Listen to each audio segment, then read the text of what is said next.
Assalamualaikum warahmatullahi wabarakatuh.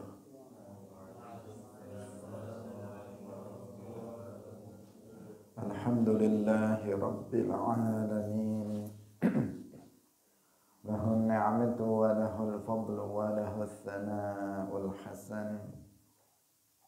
Wassalawatullahil barrir rahim wal malaikatil muqarrabin ala sayyidina wa maulana Muhammadin wa ala alihi wa ashabihi tayyibin at-tahirin.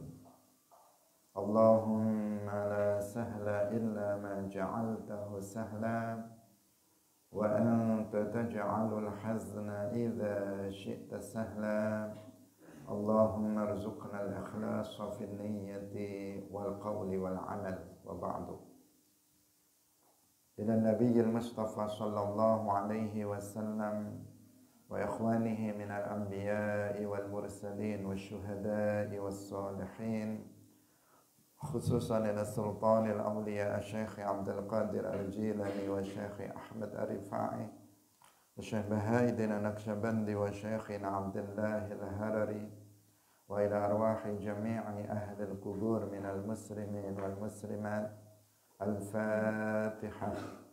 A'udzu billahi minasy syaithanir rajim. Bismillahirrahmanirrahim. Alhamdulillahi rabbil alamin. Ar-Rahmanir Rahim. Maliki yaumiddin. Iyyaka na'budu wa iyyaka nasta'in. Ihdinas siratal mustaqim. Siratal ladzina an'amta 'alaihim ghairil maghdubi 'alaihim waladdallin. Amin. Hadirin hadirat kaum muslimin muslimat, pemirsa Madu TV rahimakumullah. Alhamdulillah, kita bersyukur kepada Allah Subhanahu wa taala pada pagi hari ini. Allah Subhanahu wa taala masih memberikan taufiknya kepada kita semuanya, karena kehadiran kita di majelis ilmu ini semata-mata karena taufik Allah Subhanahu wa ta'ala. Jika Allah tidak memberikan taufiknya, niscaya kita nggak akan. Semoga tetap terlimpahkan kepada Nabi Agung, makhluk termulia, Nabi Muhammad sallallahu alaihi wasallam, para sahabatnya, keluarganya, serta seluruh umat Islam yang mengikuti beliau ila yaumil qiyamah. Kita ikhlaskan niat kita masing-masing, kita ngaji lillahi ta'ala. Pada pagi hari ini kita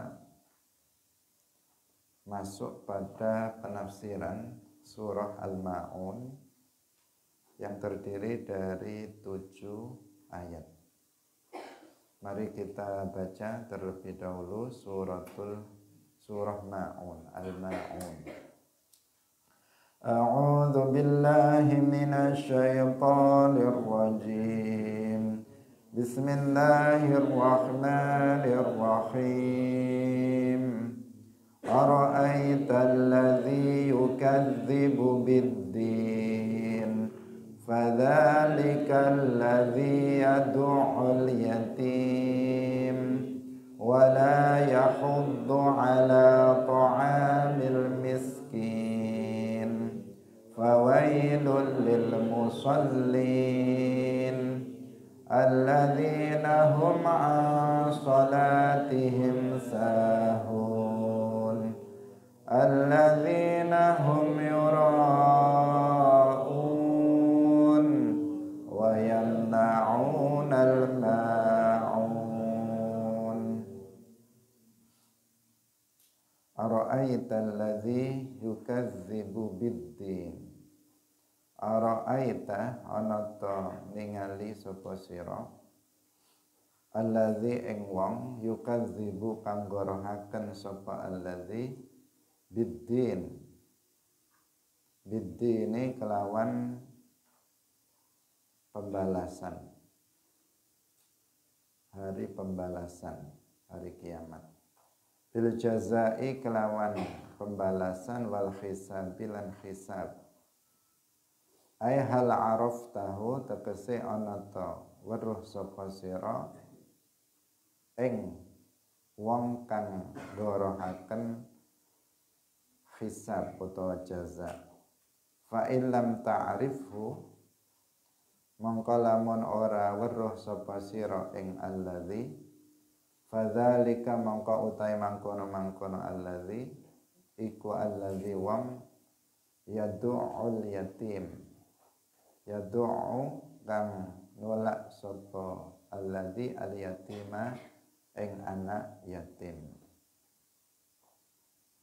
wa yad'u bimakna yadfa'u bimakna kelawan makna yadfa'u nolak wal makna lan utai maknane annahu sak temene allazi yukadzibu biddin iku yadfa'u nolak sapa allazi al yatima ing anak yatim an haqqihi saking haqqe anak yatim daf'an kelawan nolak anifan kang kasar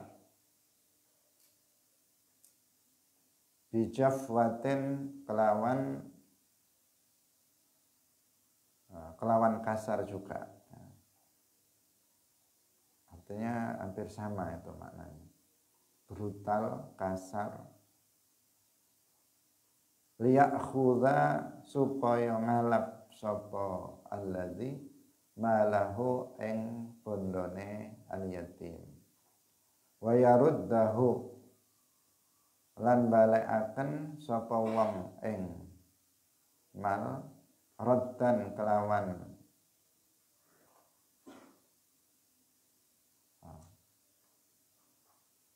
raddan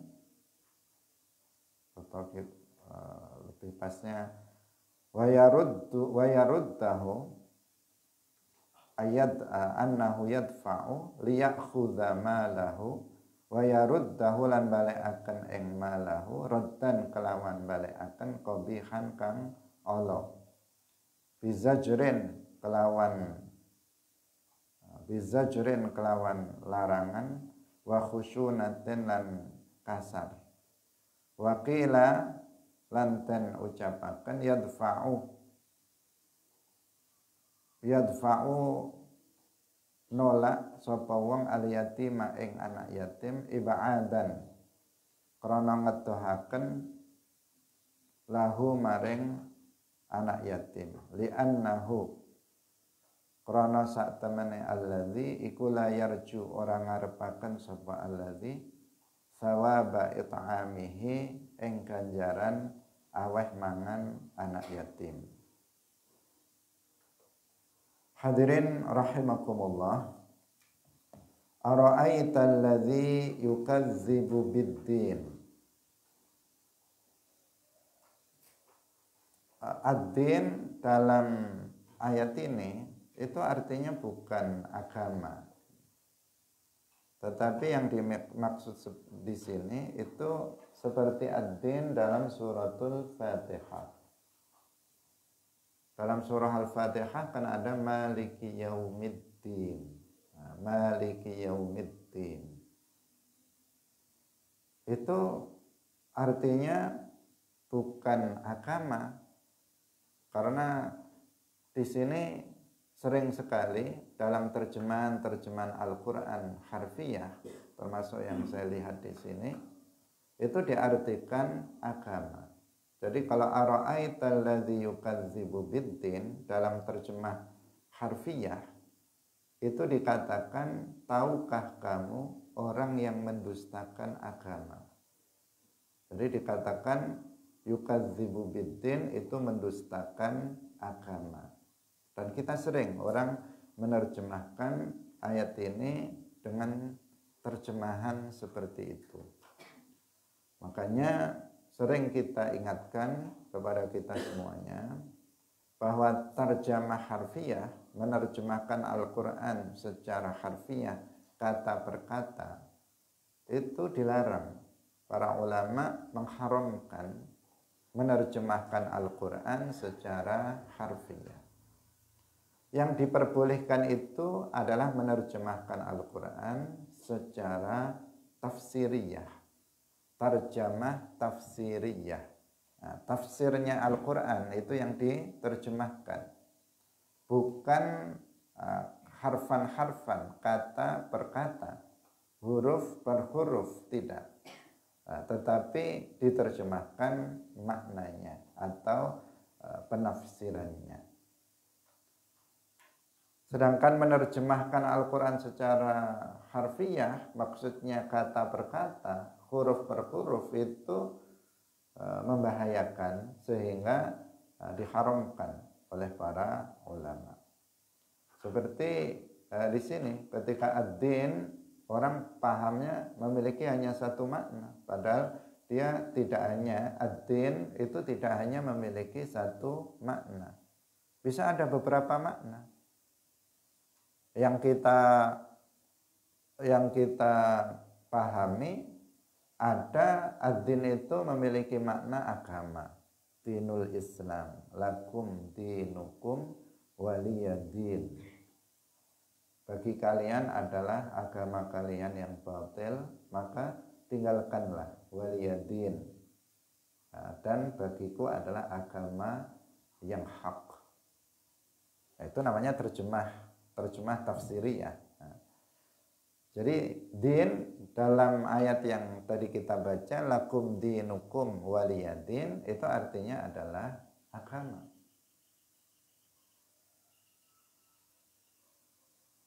Din itu juga bisa berarti kebiasaan, adat kebiasaan.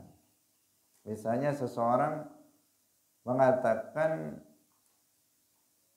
al-mar'u ala dini khalilihi. Dalam hadis disebutkan al-mar'u ala dini khalilihi. Seseorang itu sesuai dengan kebiasaan temannya. Karena itu seseorang itu bisa dinilai, kalau kita ingin mengenal siapa orang tertentu, maka lihatlah siapa temannya. Kalau temannya itu anak-anak yang baik, biasanya anak itu juga anak yang baik. Kalau temannya itu anak-anak yang moralnya tidak baik, yang akhlaknya bejat, biasanya anak itu juga akhlaknya itu tidak baik, bejat misalnya. Itu din di situ, dalam hadis itu al-mar'u ala dini khalilihi. Artinya sirah di situ, ala sirati khalilihi. Karena nggak jauh beda, biasanya seseorang itu tidak jauh dengan teman pergaulannya. Kalau seorang laki-laki misalnya mau menikahi seorang perempuan, dia belum mengenal sama sekali siapa perempuan itu. Bisa juga dia lihat teman-temannya, dia sekolahnya di mana, kemudian kalau mondoknya di mana, siapa temannya, mondok apa enggak, itu semuanya dilihat. Oh, temannya anak-anak jalanan misalnya, anak-anak pang. Oh ya, berarti dia anak pang juga, enggak jauh beda lah. Oh, dia anak pondok, kawannya anak-anak yang baik, berarti dia enggak jauh beda dari itu. Itu makna al-mar'u ala dini khalilihi. Jadi din yang kedua berarti sirah seperti itu. Ada juga din itu berarti al-jaza, maliki yaumiddin, ara'aita alladhi yukadzibu biddin. Ad-din di sini artinya al-jaza wal hisab. Yaumuddin artinya hari pembalasan, yaitu yaumul qiyamah. Allah itu maliki yaumiddin, Allah itu zat yang memiliki hari pembalasan, yakni hari kiamat. Maksudnya Allah itu pemilik alam semesta ini. Karena kalau yaumuddin itu dalam kekuasaan Allah, maka apalagi dunia lebih lagi menjadi kekuasaan Allah Subhanahu wa taala, milik dan dalam kekuasaan Allah Subhanahu wa taala. Nah, termasuk di sini ara'aital ladzi yukadzibu biddin. Ad-din artinya adalah bukan agama, tetapi artinya al-jaza wal hisab. Tidakkah kalian itu mengetahui orang yang mendustakan agama, bukan mendustakan agama. Jadi artinya bukan orang yang mendustakan agama seperti yang tertulis di Quran terjemah ini. Dan kebanyakan begitu. Tetapi tidakkah kamu mengetahui orang yang mendustakan atau mendustakan al-jaza wal hisab, mendustakan adanya pembalasan di hari kiamat, adanya hisab pada hari kiamat. Dan itu adalah orang-orang kafir. Kalau orang mendustakan hari kiamat, dia bukan seorang muslim, orang yang nggak percaya adanya pahala, orang yang nggak percaya adanya pahala atas amal soleh, orang yang tidak percaya adanya siksa atas amal keburukan, atas maksiat, kekufuran dan maksiat yang dilakukan seseorang di dunia. Dia nggak percaya.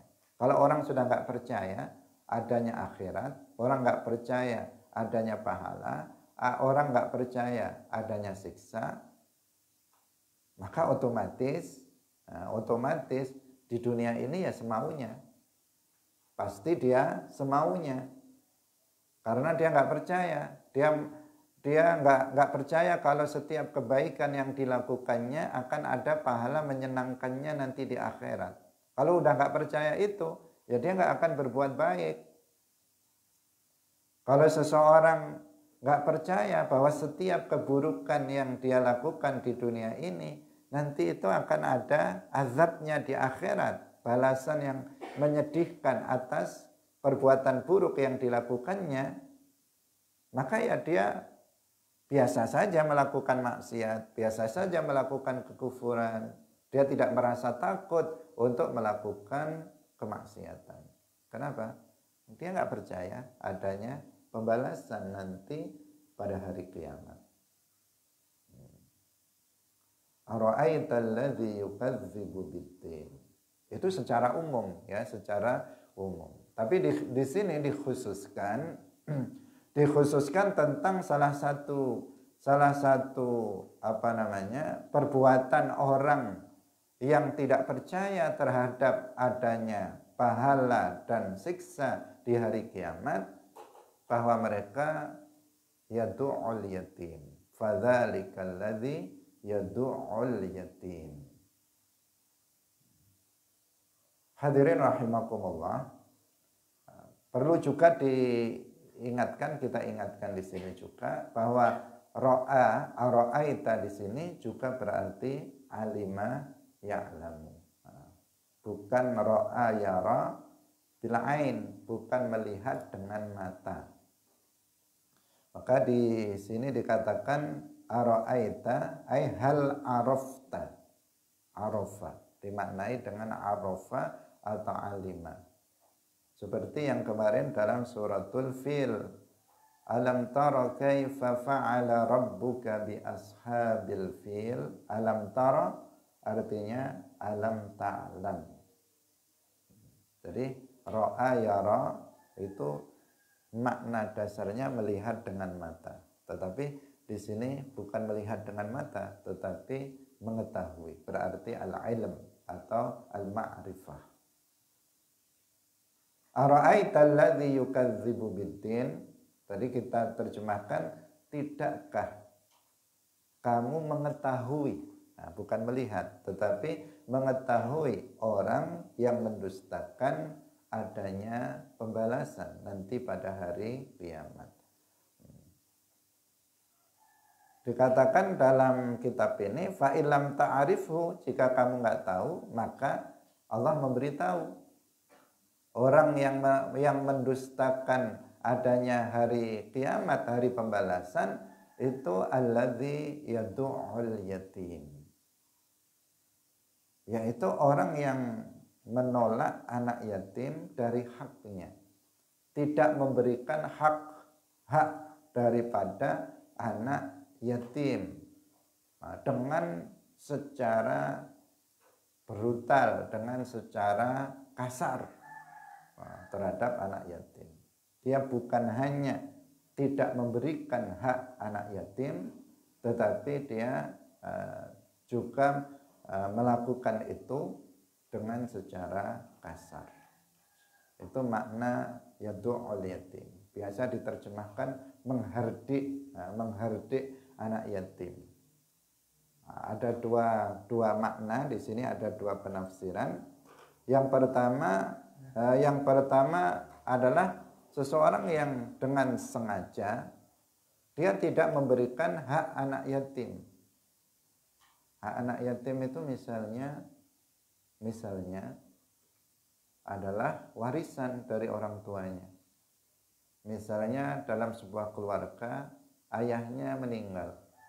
Keluarga ini terdiri dari misalnya 2 atau 3 orang anak misalnya. Kemudian tentu saja yang salah satunya itu ada anak yatim. Nah, di sini anak yatim dia juga mendapatkan bagian dari warisan. Tapi ternyata anak yatim ini haknya tidak diberikan. Diambil sendiri oleh kakaknya yang sudah dewasa misalnya. Itu namanya yadu'ul yatim. Tidak memberikan hak dari anak yatim tersebut. Atau misalnya langsung diserobot, langsung diminta begitu saja oleh dia dengan cara yang kasar. Ini juga yadu'ul yatim, tergolong sebagai dosa, sebagai maksiat yang menunjukkan orang tersebut tidak mempercayai adanya hari pembalasan. Hadirin yang dirahmati oleh Allah Subhanahu wa taala. Karena orang yang memakan harta anak yatim itu kan itu tergolong sebagai dosa besar, ya, tergolong sebagai dosa besar. Itu yang pertama. Kemudian disebutkan di dalam Al-Quran bahwa orang yang memakan harta anak yatim itu seperti dia memakan api di dalam perutnya, yang menunjukkan bahwa memakan harta anak yatim itu tergolong sebagai dosa besar. Karena itu harus diwaspadai. Bahkan di dalam hadis, memakan harta anak yatim itu termasuk 7 dosa besar yang bisa membinasakan seseorang. Yang menunjukkan itu sangat berbahaya bagi pelakunya. Karena itu harus berhati-hati. Seseorang yang misalnya di rumahnya itu ada anak yatim, maka harus hati-hati. Pisahkan, ini harta anak yatim, ini harta orang tuanya. Harus jelas pemisahannya. Jangan sampai nanti justru ibunya yang memakan harta anak yatim, atau nanti kakak adiknya yang memakan harta anak yatim. Anak yatim itu misalnya mendapatkan santunan dari orang lain. Kemudian yang memakan malah ibunya, yang memakan malah kakaknya misalnya. Maka itu adalah perbuatan yang membahayakan. Atau misalnya si anak itu dapat warisan dari bapaknya, kemudian warisannya malah dinikmati oleh ibunya, atau dinikmati oleh kakaknya dan seterusnya. Atau ada sebagian orang yang justru dia sengaja membuat panti asuhan anak yatim, tetapi itu digunakan untuk kerja.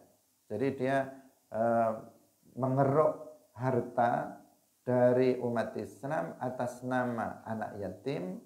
Kemudian anak yatimnya dikasih sedikit, asal dikasih makan setiap hari. Kemudian sisanya dimakan oleh yang punya panti asuhan.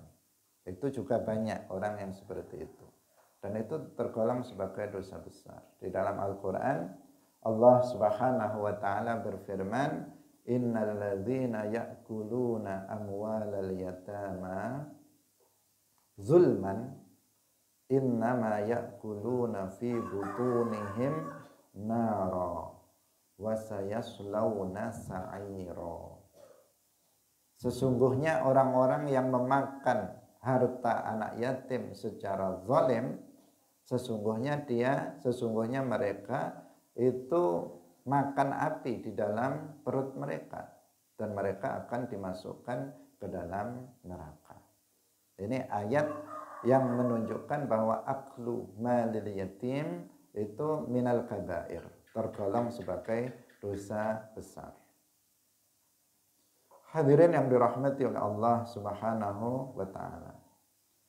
Nah, tadi kita sampaikan juga itu termasuk as-sab'u al-mubiqat yang dilarang oleh Nabi, 7 dosa besar yang menghancurkan seseorang. Nabi mengatakan ijtanibu as-sab'al mubiqat. Asyirku billah, yang pertama asyirku billah, syirik, jelas ini orang yang beribadah kepada selain Allah, wasihru, kemudian yang kedua sihir, melakukan sihir, yang ketiga wa qatlun nafsil lati haramallahu illa bil haq, yaitu membunuh seorang muslim tanpa hak. Kemudian yang keempat wa aklur riba, makan riba. Nah, yang kelima wa aklu malil yatim, makan harta anak yatim. Ini yang kelima. Kemudian wa tawalli yaumaz zahfi, lari dari medan perang. Kemudian yang ketujuh wa qadful muhsanat al mu'minat al ghafilat, yaitu menuduh perempuan baik-baik dengan tuduhan zina. Hadirin yang dirahmati oleh Allah Subhanahu wa ta'ala. Dan anak yatim definisinya, pengertiannya adalah anak yang ditinggal mati oleh ayahnya dan dia belum baligh. Itu yang disebut dengan al-yatim. Kalau yang ditinggal mati ibunya bukan yatim. Nah, kalau ditinggal mati ketika anak itu sudah baligh, maka dia juga bukan anak yatim. Jadi anak yatim adalah anak laki-laki atau perempuan yang ditinggal mati oleh ayahnya dan dia masih belum baligh. Karena kalau yang mati itu ibunya, maka masih ada orang yang bertanggung jawab memberikan nafkah kepada anak itu. Berbeda kalau yang mati itu adalah ayahnya, hanya ada ibunya, maka ibunya umumnya seorang ibu dia tidak memberikan nafkah. Memang bukan kewajiban dia untuk memberikan nafkah, bahkan dia diberi nafkah oleh suaminya. Nah, ketika seorang ayah itu meninggal, maka ini biasanya bisa langsung jadi orang miskin. Seketika itu jadi orang miskin. Nah, bahkan makan pun bisa kesulitan karena sebelumnya itu ada orang yang bekerja untuk memberikan nafkah kepada mereka, kemudian meninggal dan putus. Kemudian kalau anak itu ditinggal mati ketika sudah baligh, nah, anak yang sudah baligh itu kan nafkahnya sudah bukan menjadi kewajiban ayahnya. Sehingga kalau dia sudah baligh, maka dia sudah bisa, umumnya dia sudah bisa bekerja untuk mencari nafkah sendiri. Nah, beda halnya kalau misalnya masih umur anak itu umur misalnya 5 tahun, 7 tahun, 8 tahun, belum balik, maka kan nggak bisa ngapa-ngapain. Nah, kecuali menerima santunan orang untuk bisa makan, bisa minum, mencukupi kebutuhannya sehari-hari. Nah, maka anak yatim ini di dalam Islam itu sangat diperhatikan. Bahkan Nabi Shallallahu Alaihi Wasallam dalam sebuah hadis beliau mengatakan ana wa kafirul yatim kahataini. Nah, saya dan orang yang kafirul yatim, orang yang merawat anak yatim. Kafirul yatim ini orang yang merawat, ini maksudnya orang yang mencukupi kebutuhan harian anak yatim. Jadi setiap hari dia yang saya siap menanggung kebutuhan makannya, minumnya, pakaiannya, sekolahnya misalnya. Kafirul yatim itu nanti di dalam surga seperti ini, artinya dekat sekali. Dia akan masuk surga bersama Rasulullah Shallallahu Alaihi Wasallam. Ini salah satu ajaran Islam yang sering sekali diabaikan oleh sebagian umat Islam. Bahkan kecenderungannya ada sebagian orang Islam yang dia menghardik anak-anak yatim. Dia justru menjauh dari anak yatim agar duitnya tidak berkurang. Bahkan ada sebagian yang lebih parah, dia memakan harta anak yatim. Jadi ada orang yang dia nggak makan harta anak yatim, tapi nggak mau peduli dengan anak yatim. Ada orang yang bukan hanya nggak peduli, tetapi harta milik anak yatim justru diambilnya. Lebih parah lagi, orang yang membisniskan anak yatim. Anak yatim digunakan untuk bisnis dia. Dan itu ada, nyata. Karena saya mendengar sendiri ada seseorang yang dia bekerja di sebuah semacam panti asuhan. Dia bekerjanya mengutip donasi dari para donatur. Kemudian dia bercerita kepada saya sebenarnya dilema bekerja seperti ini. Karena dia melihat yang diberikan kepada anak yatim itu hanya sedikit. Jadi sekian persen untuk pemilik panti asuhan, kemudian beberapa persen untuk yang bekerja mengutip uang dari donatur, itu dapat bagian, anak yatimnya dapat sedikit. Nah, ya dia bingung juga, gimana saya ini berhenti atau gimana dari bekerja seperti itu.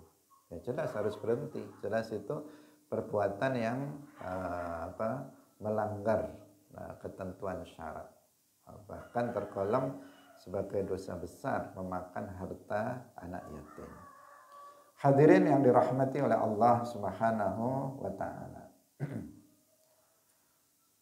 Sebagian dia nggak peduli, sekedar nggak peduli saja dengan nasib anak yatim. Kenapa? Tadi dia nggak mengharapkan pahala, dia nggak menginginkan pahala. Kenapa nggak menginginkan pahala? Karena dia nggak percaya. Dia yukadzibu biddin, dia nggak percaya terhadap pahala orang yang menjadi kafilul yatim. Dia nggak percaya itu. Kalau Nabi sudah mengatakan ana wa kafilul yatim kahataini fil jannah, di dalam surga nanti orang yang merawat anak yatim itu seperti ini kedudukannya, artinya dekat dengan Nabi di dalam surga. Dia nggak percaya itu. Kalau sudah nggak percaya ya sudah, dia berarti dia akan menjauh dari bisa menjadi seorang kafilul yatim. Karena itu kalau sebagian kita umat Islam percaya terhadap adanya pahala, percaya terhadap adanya azab, maka jangan dilakukan perkara yang haram terkait dengan anak yatim. Kemudian hendaknya kita berusaha menjadi kafilul yatim, khususnya kita yang memiliki rizki yang lebih dari kecukupan untuk memenuhi kebutuhan kita. Untuk memenuhi kebutuhan kita sudah cukup, masih ada lebihan. Nah, kalau bisa kita ambil satu anak yatim, tidak harus kita ambil hidup dengan kita. Kalau diambil hidup bersama kita lebih baik. Kalau tidak, paling tidak dia tetap hidup dengan ibunya, tetapi kita menjamin kebutuhan dia. Maka itu adalah sebuah amal soleh yang pahalanya sangat-sangat besar, seperti disebutkan dalam hadis yang tadi telah kita baca. Hadirin rahimakumullah. Wala yahuddu ala ta'amil miskin.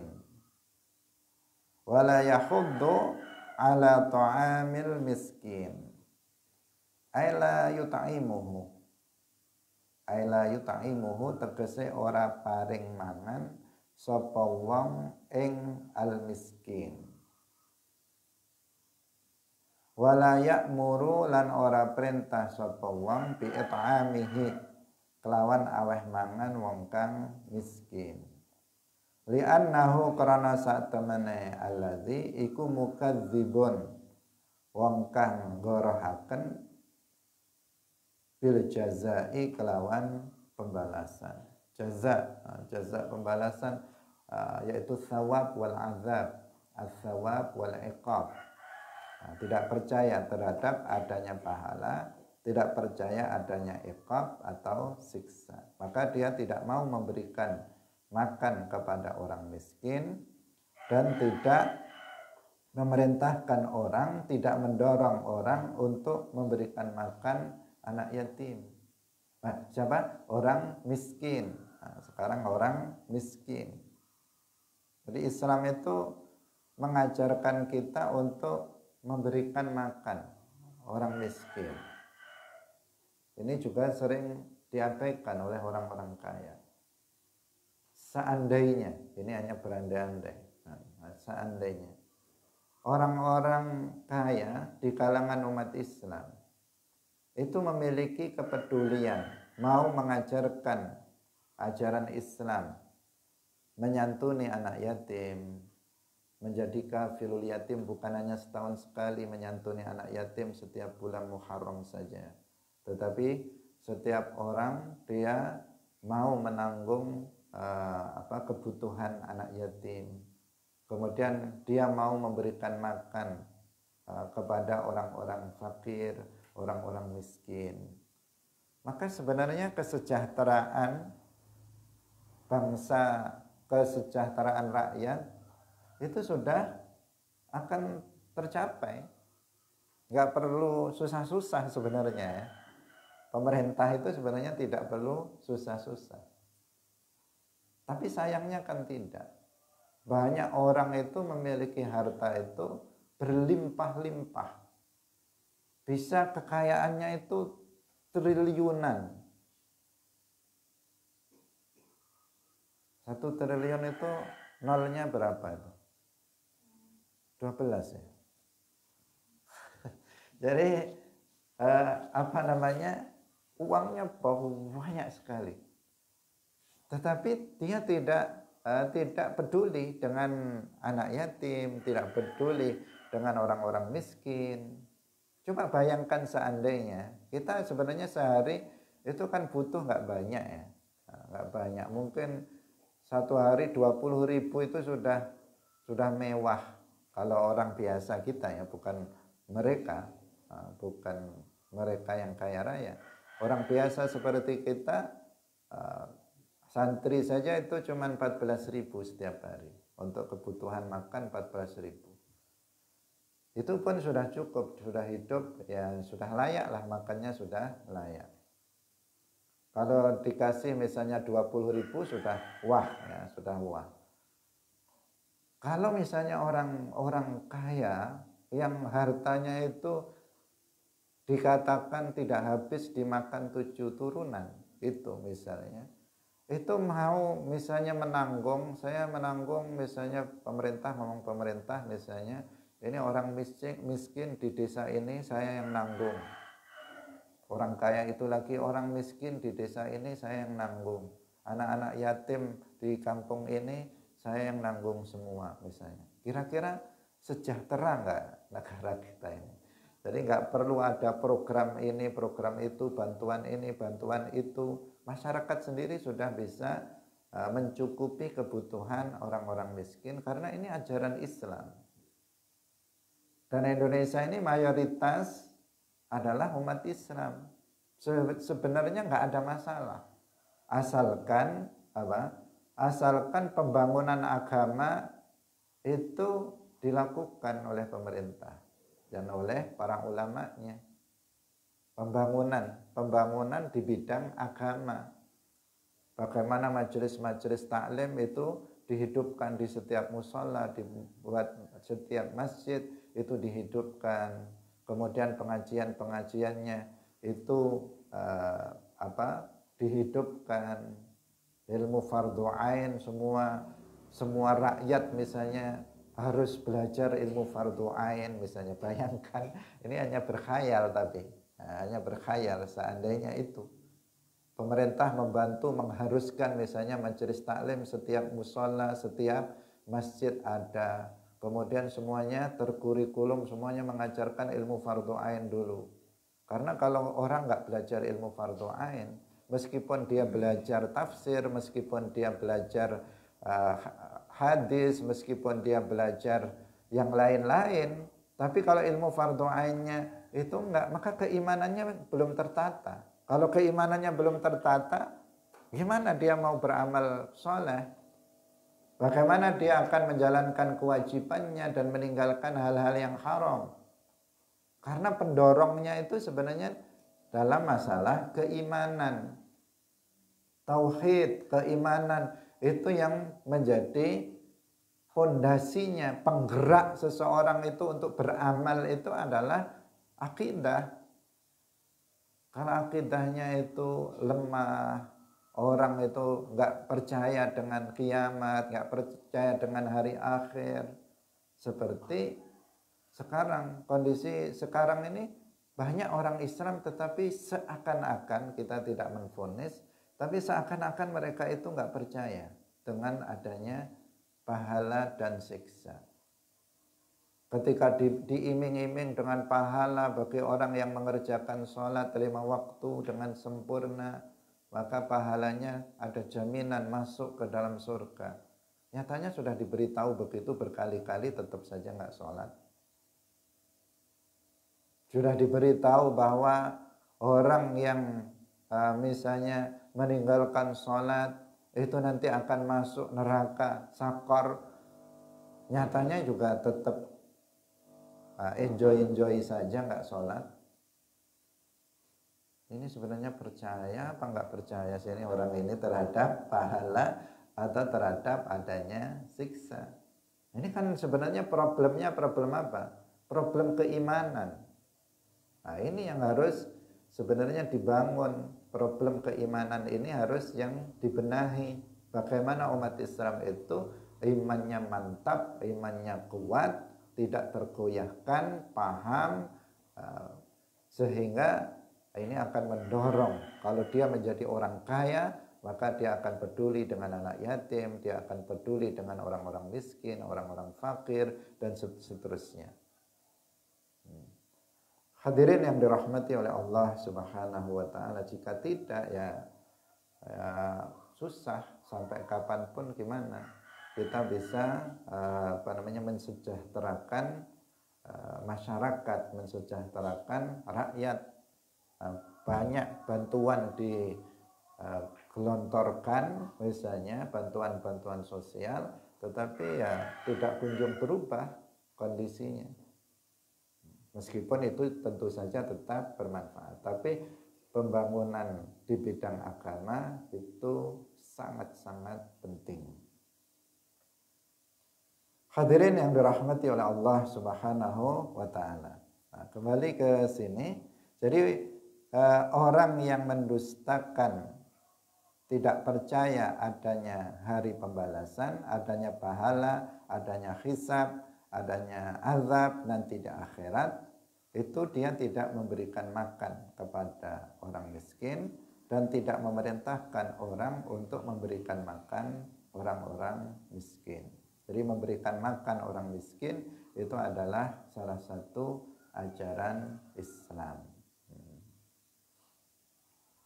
Sesuatu yang mulia, sesuatu yang sangat mulia, dan itu luar biasa ya, luar biasa dampaknya. Orang miskin itu kalau dikasih makan, senangnya bukan main.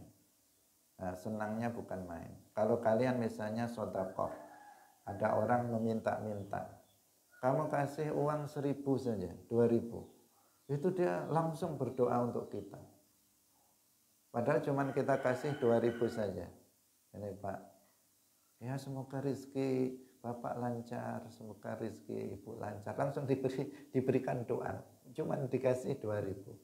Kenapa? Karena itu sangat berharga bagi orang miskin. Mungkin bagi kita yang kaya itu nggak seberapa.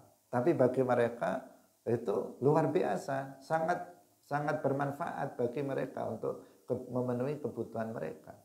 Sehingga doa baik pasti akan disampaikan untuk kita. Kita memberi itu yang memberi saja lillahi ta'ala, karena Allah kita memberi. Termasuk memberikan makan kepada khususnya orang-orang yang miskin. Bahkan memberikan makan secara umum, bukan hanya kepada orang miskin. Memberikan makan kepada umat Islam itu adalah salah satu amal soleh yang dianjurkan, yang sangat dianjurkan. Fawailul lil musallin alladzina hum an salatihim sahun. Fawailul lil musallin alladzina hum an salatihim sahun. Al-wail utawi al-wail iku syiddatul azab, bangete siksa. Tawa'ada kang wis ngancam bihi kelawan wail sapa Allah, bihi kelawan al-wail man ing wong ghafala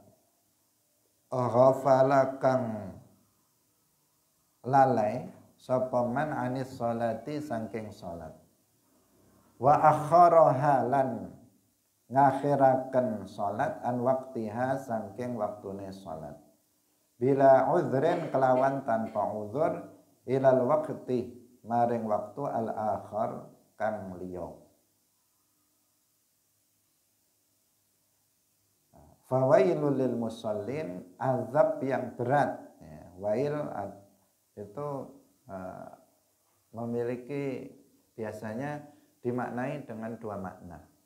Yang pertama adalah syiddatul azab, azab yang berat. Ada juga yang memberikan penafsiran wail itu artinya sebuah jurang yang ada di dalam neraka. Jadi wail itu adalah jurang yang ada di dalam neraka. Nah, menurut ada penafsiran lain tentang itu. Tetapi hasilnya meskipun itu dimaknai jurang di dalam neraka, maknanya adalah azab yang berat. Ya. Azab yang berat bagi orang yang sholat, alladzina hum an sholatihim sahun. Nah, di sini penting untuk kita pahami secara benar tentang makna dari sahun. Karena biasanya, ini saya lihat dalam terjemahannya, itu juga dikatakan alladzina hum an sholatihim sahun, yaitu orang-orang yang lalai terhadap sholatnya. Nah, ini masih bersifat umum ya. Apa yang dimaksud lalai dari sholat itu? Sebagian orang, ini yang penafsiran yang tidak tepat, mereka mengatakan bahwa alladzina hum an sholatihim sahun itu orang yang sholat, di saat dia sholat itu dia nggak khusyuk. Di saat sholat itu dia mikir hartanya yang ada di rumah. Waktu dia sholat itu dia mikir ngelamun, mikir sesuatu yang nggak tentu arah, dia mikir utangnya, dia mikir apa calonnya dan sebagainya. Jadi dia waktu sholat itu nggak konsen, dia tidak khusyuk. Sebagian ada yang memaknainya seperti itu. Kalau dimaknai seperti itu, terus bagaimana nasib kita ini? Ya kan? Rata-rata kita ini kalau sholat itu ya kayak begitu. Nah, rata-rata kita ya. Rata-rata kita ini kalau sedang sholat, itu yang difikirkan macam-macam urusan duniawi. Nah, satu-satu di antara kita ini yang khusyuk dalam sholatnya. Meskipun kita harus berusaha untuk khusyuk. Karena kalau sholat kita nggak khusyuk, maka nggak ada pahalanya. Kalau dari awal sampai akhir nggak ada kekhusyuan, maka nggak ada pahalanya. Harus kita berusaha untuk khusyuk, menghadirkan rasa pengagungan kepada Allah di dalam hati. Itu yang disebut khusyuk, bukan membayangkan Allah. Karena Allah Subhanahu wa ta'ala itu bukan jisim, bukan benda yang bisa dikhayalkan, yang bisa dibayangkan. Karena ada sebagian orang memahami khusyuk itu membayangkan Allah. Justru kalau seseorang membayangkan Allah, itu membahayakan akidah. Dia bisa terjerumus dalam tasbih. Karena yang dikhayalkan, yang dibayangkan, yang dipikirkan oleh seseorang itu pasti berupa benda, pasti berupa jisim. Kalau sampai dia kemudian menetapkan bahwa Allah itu jisim, maka dia bukan muslim. Khusyuk itu adalah menghadirkan rasa pengagungan kepada Allah di dalam hati. Itu namanya khusyuk. Dalam sholat hendaknya kita bisa khusyuk. Tapi kalau ada orang itu sholatnya nggak khusyuk, sholatnya tetap sah. Bukan kemudian dia dapat wail, azab yang syadid, dia akan masuk ke dalam neraka wail, bukan begitu. Kalau itu sangat berat. Bisa jadinya dikatakan ini calon penghuni neraka semua. Kalau orang nggak khusyuk-khusyuk itu kalau sholatnya. Padahal kebanyakan kita kayak begitu sholatnya. Kadang pas takbir Allahu Akbar khusyuk. Habis itu lupa, tiba-tiba salam. Ada sebagian udah salam ya. Kadang sampai lupa ini sudah dapat berapa rakaat. Saking lamunannya terlalu jauh. Nah, jadi sehingga sulit kembali. Jadi apa?